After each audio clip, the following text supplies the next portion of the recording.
Если Александр Лукашенко решил позвать на встречу всю белорусскую прессу, значит наболело. В этот раз он, как и всегда, отлично сыграл роль правдоруба и был мгновенно разорван на цитаты. Мы их обогрели, мы их приняли, разместили, накормили, помыли в Бресте. Они там рожали, моим именем называли детей.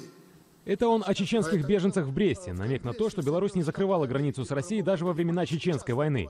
Вообще, количество упреков в адрес России на этот раз зашкаливало.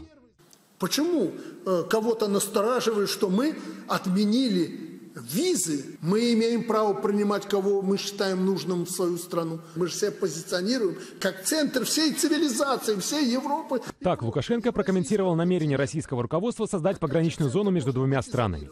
А вот попытка разобраться с соседом, кто для кого является больной мозолью в вечном нефтегазовом вопросе. Без российской нефти мы обойдемся. Нам будет очень трудно. Но свобода, независимость – это очень рентабельно, и это не оценивается никакими деньгами и никакими числами. Вообще Лукашенко считает, что Беларусь у России вызывает много негативных эмоций. Наверное, у России появилась некая настороженность, что вот Беларусь уйдет. Вот она уйдет. Лукашенко на Запад развернулся. Поэтому Россия постоянно ставит палки в колеса и Беларуси в целом, и лично Лукашенко, считает белорусский лидер. У нас есть межгосударственные договоры. Мы ни одного этого договора не нарушили. Россия пинает их.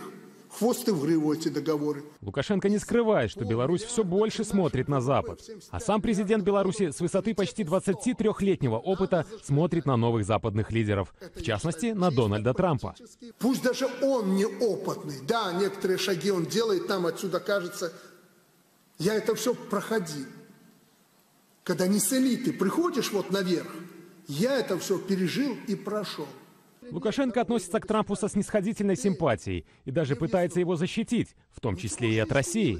Сколько раз уже говорил и руководству России: успокойтесь, не делайте этому Трампу хуже. Но чуть ли не они назначили президента в Соединенных Штатах Америки. Белорусский президент считает, что Дональд Трамп не настолько глуп, как некоторые думают, но даже он не сможет остановить глобализацию. Это тренд на века, сказал белорусский лидер.